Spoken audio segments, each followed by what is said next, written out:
जीव जत सकल राम में जान, बंदहूँ सबके पद कमल सदा जोरि जुग पानी। सियावर रामचंद्र भगवान की जय, श्री हनुमान जी महाराज की जय, श्री गणेश जी महाराज की जय, श्री गुरुदेव भगवान की जय, श्री उमापति महादेव जी की जय, गंगा मैया की जय, यमुना मैया की जय, नर्मदा मैया की जय, सरयू मैया की जय, श्री वृंदावन बिहारी लाल की जय, श्री तुलसीदास जी महाराज की जय, सब संतन की जय, सब भक्तन की जय। जय जय श्री सीताराम, जय जय श्री सीताराम। हर देश में तू, हर वेश में तो, तेरे नाम अनेके तू एक ही है। हर देश में तू, हर वेश में तो, तेरे नाम अनेक तू एक ही है।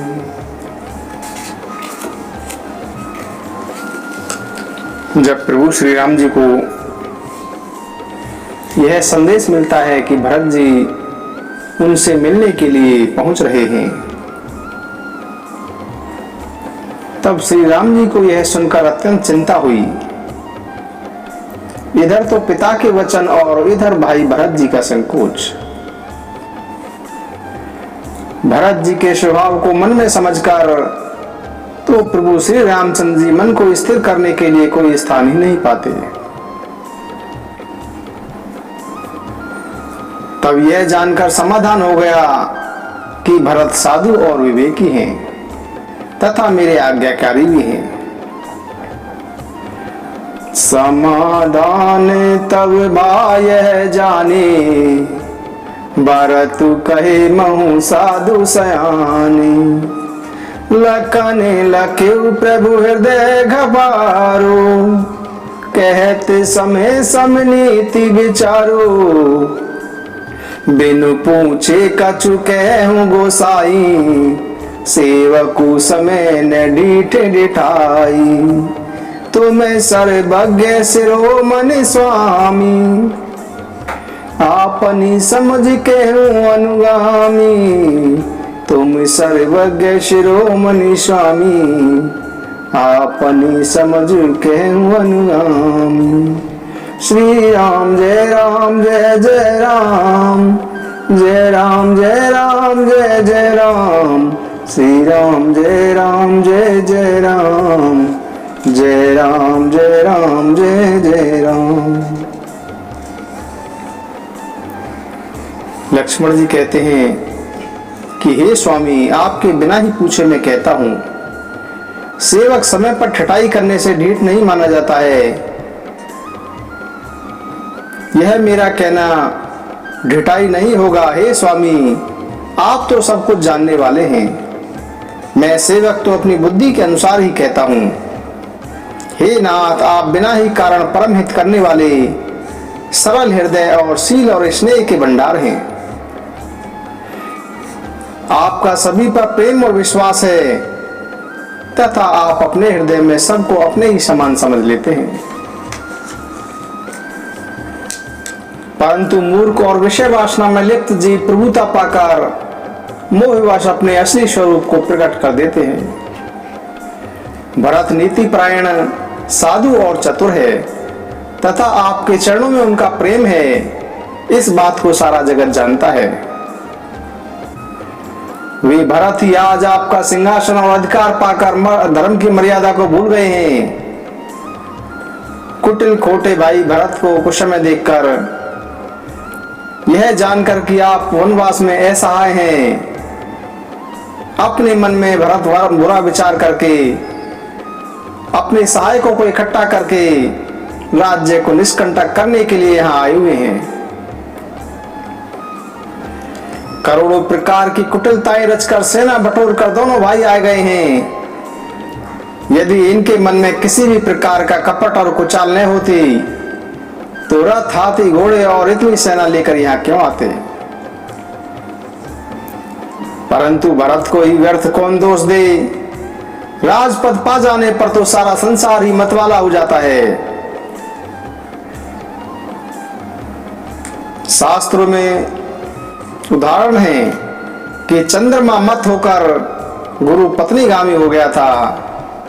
राजा नहुष राजमद में ब्राह्मणों की पालकी पर चढ़ गए थे और राजा वैन के समान नीच तो कोई हो ही नहीं सकता जो लोक और वेद दोनों रीतियों का उल्लंघन कर गए थे। शेष, बाहु, देवराज, इंद्र और त्रिशंकु आदि सभी राजमद में पड़कर कलंक के भागी बन गए थे।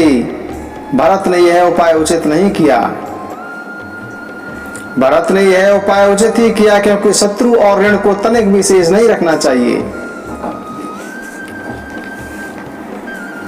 हाँ, भरत ने एक बात अच्छी नहीं की, जो राम जी को असहाय जानकर उनका अपमान किया है।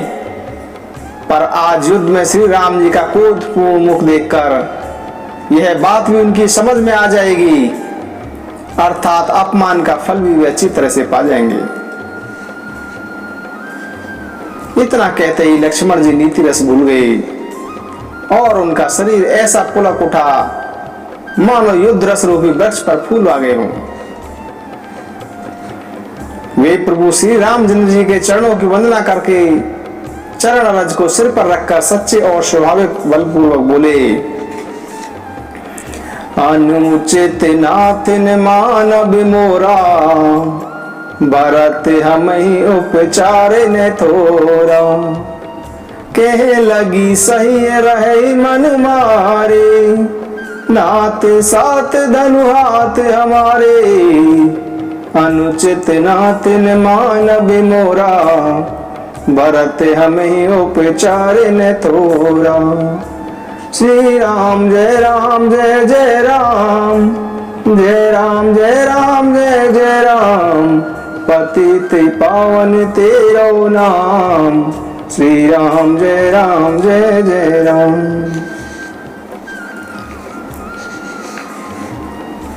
लक्ष्मण जी कहते हैं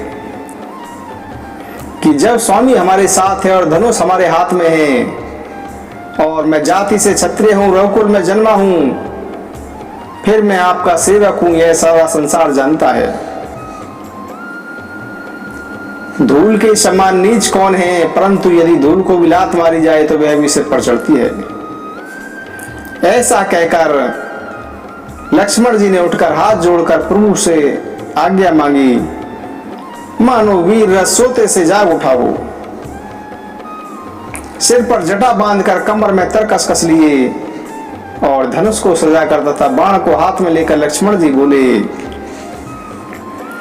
आज राम सेवक जसो लेऊ, भरत ही समर सिखावन देऊ, राम निरादर करे फल पाई, सोवहु समर से जिदो भाई, आई बना भल सकल समाजू, प्रगट करऊं रिस पाच लियाजू, जिमि करी निकर दलई मृग राजू, ले लपेटी लवाज मिबाजू, तैसे ही भरत ही से ने समेता, सानुज निदरिन ताप खेता, जो सहाय करे शंकर आई, तो मारा बुरन राम दोहाई।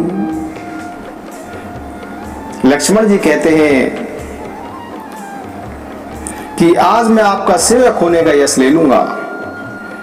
मैं भरत को युद्ध में हराकर उसको आज शिक्षा दे दूंगा। आपके अपमान का फल पाकर भरत और शत्रुघ्न रणसैया पर सो जाएंगे। यह भी अच्छा हुआ कि जो सारा समाज एकत्र होकर आया है, आज मैं पिछले क्रोध का सब बदला चुका लूंगा। जैसे अकेला सिंह हाथियों के झुंड को कुचल डालता है और बाज जैसे नबे की अपेट को लपेट लेता है, वैसे ही भरत को उनकी सेना तथा छोटे भाई सहित अपमानित करके मैदान में धराशायी कर दूंगा। यदि शंकर जी भी आकर उनकी सहायता करेंगे तो भी मुझे राम जी की सौगंध है, मैं उन्हें युद्ध में अवश्य ही मार डालूंगा। लक्ष्मण जी को अत्यंत क्रोध में लाल पीले होते देखकर और उनकी प्रामाणिक सौगंध सुनकर सभी लोकपाल भयभीत हो गए और घबरा कर भागने लगे। सारा जगत भय में डूब गया। तब लक्ष्मण जी के अपार बाहुबल की अनेक प्रकार से प्रशंसा करते हुए आकाशवाणी हुई कि हे तात, तुम्हारे प्रताप और प्रभाव को कौन कह सकता है और कौन जान सकता है। परंतु कोई भी काम करना उचित है या अनुचित है, इस प्रकार अच्छी प्रकार समझ बूझ कर यदि किया जाए तो उसे सब कोई अच्छा कहते हैं। वेद और विद्वान कहते हैं कि जो बिना विचारे जल्दी में किसी काम को करके और उसके बाद पछताता है वह व्यक्ति बुद्धिमान नहीं है। इस प्रकार की देववाणी को सुनकर लक्ष्मण जी सपचा गए। श्री रामचंद्र जी और सीता जी ने उस आकाशवाणी का आदर पूर्वक सम्मान किया और कहा कि हे तात, तुमने बहुत अच्छी नीति बताई है। हे भाई, राज्य का मद सबसे कठिन मद है। जिन्होंने कभी साधु समाज में रहकर सत्संग नहीं किया वे ही राजा राजमद रूपी मदिरा को पीते ही मतवाले हो जाते हैं। हे लक्ष्मण सुनो, भरत के समान उत्तम पुरुष ब्रह्मा की सृष्टि में न तो कहीं सुना गया है और न ही कहीं देखा गया है। अयोध्या के राज्य की तो बात ही क्या है, ब्रह्मा विष्णु और महादेव का पद पाकर भी भरत को राज्य मद कभी नहीं हो सकता। क्या कभी कांजी की बूंद पड़ जाने से क्षीर सागर का क्षीर पड़ सकता है। अंधकार चाहे मध्याह्न के सूर्य को निगल जाए, आकाश चाहे बादलों में जाकर मिल जाए, गौ के खुर जितने पानी में भले ही अगस्त जी डूब जाए, पृथ्वी चाहे अपनी स्वाभाविक सहनशीलता को छोड़ दे, मच्छर जैसे तुच्छ जीव के फूंकने से चाहे शिमेरु उड़ जाए, परंतु हे भाई, विश्वास करो कि भरत को राजमद कभी नहीं हो सकता। हे लक्ष्मण, मैं तुम्हारी शपथ और पिताजी की सौगंध खाकर कहता हूं, भरत के समान पवित्र और उत्तम भाई संसार में नहीं हो सकता। हे तात, गुण रूपी दूध और अवगुण रूपी जल को मिलाकर विधाता इस संसार की रचना करता है। गुण रूपी दूध और अवगुण रूपी जल को मिलाकर विधाता इस संसार की रचना करता है, परंतु भरत ने सूर्य कुलवंशी तालाब में हंस रूप जन्म लेकर गुण और दोष दोनों को नीर चीर की भांति अलग कर दिया है। भरत ने गुण रूपी दूध को ग्रहण कर लिया है और अवगुण रूपी जल को त्याग दिया है तथा अपने यश से सारे जगत में प्रकाश कर दिया है। भरत जी के गुणशील और स्वभाव का वर्णन करते ही श्रीनाथ जी प्रेम मग्न हो गए। श्री रामचंद्र जी की वाणी सुनकर और भरत जी पर उनका प्रेम देखकर समस्त देवता उनकी सराहना करते हुए कहने लगे कि श्री रामचंद्र जी के समान कृपा के भंडार प्रभु और कौन है। यदि संसार में भरत का जन्म न होता तो पृथ्वी पर सभी धर्मों की दूरी को कौन धारण करता। हे रघुनाथ जी, कवि कुल की कल्पना से अतीत भरत जी के गुणों की कथा आपके सिवा और कौन जान सकता है। लक्ष्मण जी, श्री रामचंद्र जी और सीता जी देवताओं की वाणी सुनकर इतने अधिक सुखी हुए जिसका वर्णन नहीं किया जा सकता। उधर भरत जी ने अपनी सभी सहगामियों के साथ पवित्र मंदाकिनी नदी में स्नान किया, फिर सबको नदी के तट पर रोककर तथा माता गुरु और मंत्री को साथ आज्ञा लेकर निषाद राज और शत्रुघ्न को साथ लेकर भरत जी ने उस स्थान की ओर प्रस्थान किया जहां श्री सीता जी और श्री रघुनाथ जी रह रहे थे। भरत जी अपनी माता केकई को करनी को याद करके संकोच कर रहे हैं और मन में करोड़ों प्रकार के कुतर्क कर रहे हैं कि श्री राम, लक्ष्मण और सीता जी मेरे आने का समाचार सुनकर वह स्थान छोड़कर कहीं दूसरी जगह तो नहीं चले गए होंगे। मुझे माता से सहमत मानकर वे कुछ भी करें तो क्या थोड़ा है, लेकिन वे मुझे अपनी और समझकर मेरे पापों और अवगुणों को क्षमा करके मेरा आदर ही करेंगे। चाहे बुरे विचार वाला जानकर मुझे त्याग दें, चाहे अपना सेवक मानकर मेरा सम्मान करें, मेरे लिए तो श्री रामचंद्र जी की जूतियां ही शरण हैं। श्री रामचंद्र जी तो अच्छे स्वामी हैं, सारा दोष तो दास का ही है। संसार में यश के पात्र तो चातक और मछली ही हैं, जो अपने नियम और प्यार को सदा नया बनाए रखने में निपुण हैं। इस प्रकार मन में विचार करते हुए भरत जी मार्ग में चले जाते हैं। उनके सब अंग संकोच और प्रेम में स्थिर हो रहे हैं। माता द्वारा की गई बुराई मानो उन्हें वापस करती है, परंतु धीरज की धूरी को धारण करने वाले भरत जी भक्ति के बल से आगे चल रहे हैं। जब वे श्री रघुनाथ जी के स्वभाव को स्मरण करते हैं तब मार्ग में उनके पैर जल्दी जल्दी पड़ने लगते हैं। उस समय भरत जी की दशा का उसी प्रकार से है जिस प्रकार जल के प्रवाह में जल के भौरे की गति होती है। भरत जी का सोच और प्रेम देखकर उस समय निषाद अपने शरीर की सुध बुध भूल गया। मंगल सकून होने लगे। उन्हें सुनकर और विचार कर निषाद कहने लगा कि आपकी चिंता मिटेगी, प्रसन्नता भी होगी, परंतु फिर अंत में दुख होगा। भरत जी ने निषाद राज के सब वचन सत्य जाने और वे आश्रम के समीप जा पहुंचे। वहां के वन और पर्वतों के समूह को देखा तो भरत जी इतने प्रमोदित हो गए मानो कोई भूखा अच्छा भोजन पा गया हो।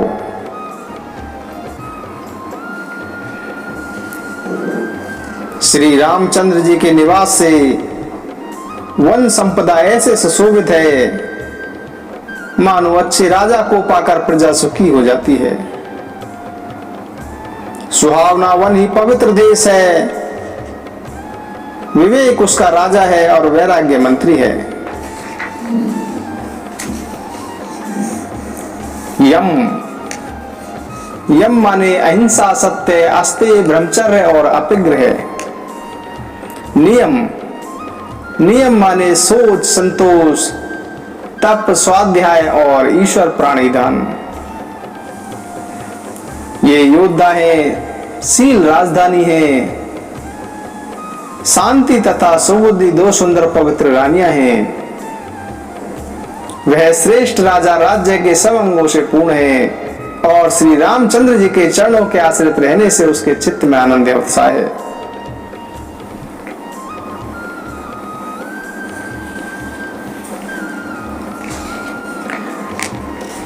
श्री राम जी के निवास वाले पर्वत की शोभा को देखकर भरत जी के हृदय में इस प्रकार अत्यंत प्रेम उत्पन्न हुआ जैसे तपस्वी नियम की समाप्ति होने पर तपस्या का फल प्राप्त कर सुखी होता है।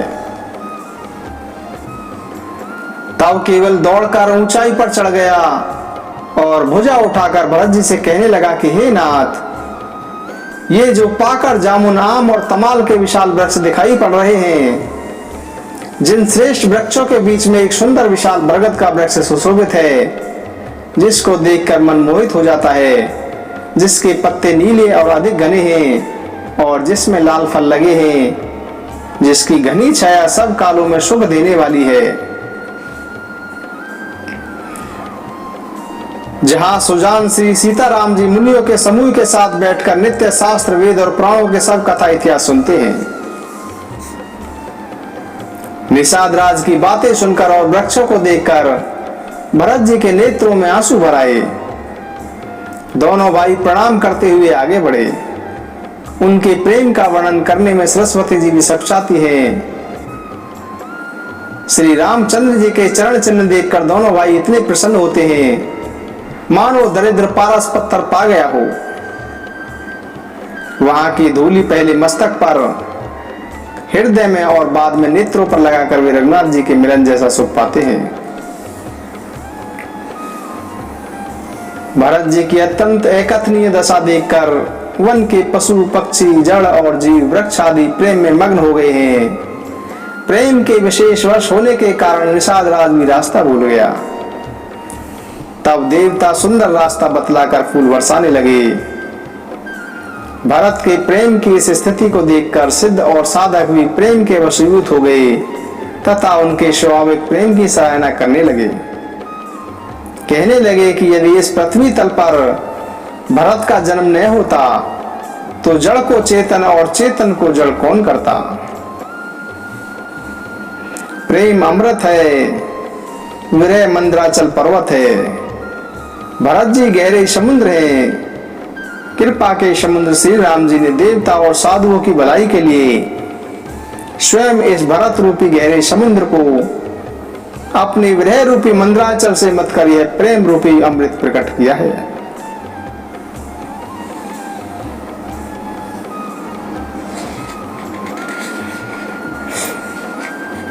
मुनियों की सभा के बीच में सीता जी और रघुकुल चंद्र श्री रामचंद्र जी ऐसे सुशोभित हो रहे हैं मानो ज्ञान की सभा में साक्षात भक्ति और सच्चिदानंद शरीर धारण करके विराजमान हो।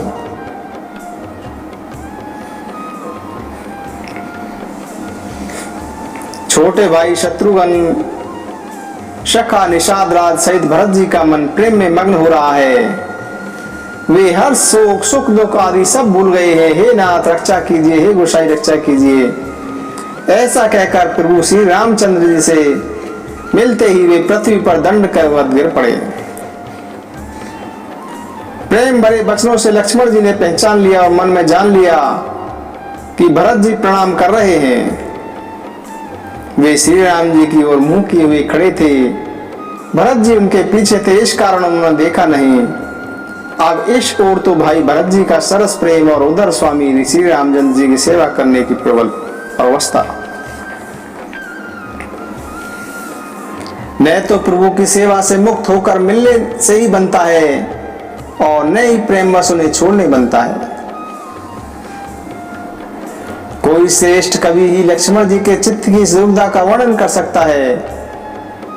वे सेवा को ही विशेष महत्वपूर्ण समझकर उसी में लगे रहे, मानो चढ़ी हुई पतंग को उड़ाने वाला उसे खींच रहा हो। लक्ष्मण जी ने प्रेम सहित पृथ्वी पर मस्तक नवाकर कहा कि हे रघुनाथ जी, भरत जी आपको प्रणाम कर रहे हैं। यह सुनते ही श्री रघुनाथ जी प्रेम विहीन हो इतना आतुरता से खड़े हो गए कि कहीं वस्त्र गिरा, कहीं तरकस गिरा, कहीं धनुष बाण गिरे। कृपा निदान श्री रामचंद्र जी ने उनको बरवश उठाकर हृदय से लगा लिया। भरत जी और श्री राम जी के मिलने की रीति को देखकर सभी लोग अपनी सुध बुध भूल गए। श्री राम और भरत के मिलन के समय जो प्रेम प्रकट हुआ उसका वर्णन कौन कर सकता है। कवि कुल के लिए कर्म, मन और वाणी इन तीनों से परे की बात है। दोनों भाई भरत जी और श्री राम जी मन, बुद्धि, चित्त और अहंकार को भुलाकर परम प्रेम से पूर्ण हो रहे हैं। भरत जी और श्रीनाथ जी का प्रेम जानने योग्य है ही नहीं। जहां ब्रह्मा, विष्णु और महादेव का भी मन नहीं जा सकता, उस प्रेम को मैं अल्पमति किस प्रकार कहूं। भरत जी और श्री रामचंद्र जी का मिलन देखकर देवता इतने भयभीत हो गए कि उनकी धुक धुक की धड़कने लगी कि कहीं भरत जी का इतना स्नेह देखकर श्री रामचंद्र जी अयोध्या को वापस ना लौट जाएं। मगर जब देव गुरु बृहस्पति जी ने समझाया तब कहीं वे मूर्ख चेते और फूल बरसाकर प्रशंसा करने लगे।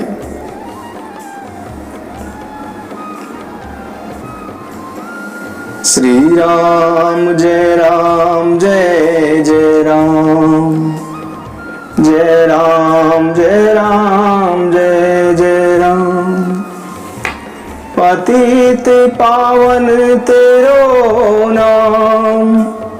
श्री राम जय जय राम।